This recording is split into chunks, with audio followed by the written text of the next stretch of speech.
ഞാൻ ഹൃദയങ്ങളെ കാണുന്ന ഒരു ദൈവവും പ്രാർത്ഥന. എല്ലാവരും പറയും യേശുവിനെ എല്ലായിടത്തും എപ്പോഴും എവിടെ പോയാലും കർത്താവ് ഇതിന്റെ സാന്നിധ്യം എനിക്ക് വേണം. ഞാൻ പ്രാർത്ഥന കഷ്ടതയിലും എന്റെ നെടുവീർപ്പ് ഏത് പ്രതിസന്ധിയിലും സമ്പന്നതയിലല്ല എല്ലാ അവസ്ഥയിലും യേശുവില്ലാത്തതുകൊണ്ട് പെട്ടെന്ന് ആത്മഹത്യകൾ നടക്കും. കാരണം അവരുടെ മുമ്പിൽ കുറ്റം പറയാൻ പറ്റില്ല. ഒരു നിമിഷത്തെ ചിന്തയാണ് ഇത് ചെയ്യുന്നത്. കാരണം എന്താ പറയുക, അവരുടെ മുമ്പിൽ ഇനിയും അപമാനിതരാകുന്നു, വ്യക്തിഹത്യകൾ നടക്കുന്നു. അവരുടെ മുമ്പിൽ വേറൊരു വഴിയില്ല. ദൈവത്തെ സ്തുതിച്ച് എന്നാൽ യേശുവിലാണ് പറയും, കുഞ്ഞെ ഈ അപമാനമെല്ലാം മാറും, നീ ഇന്ന് കേട്ട നിന്ദകൾ മാറും, ഞാൻ നിന്നെ നാളെ മാനിക്കും.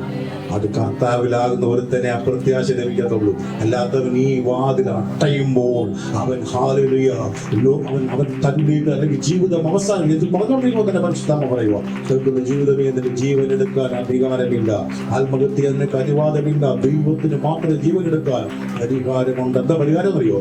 ഏത് പ്രതിസന്ധിയുടെ നടുവിലും നിനക്ക് വേണ്ടി തുറന്നു കിടക്കുന്ന ഒരു വാതിലുണ്ട്.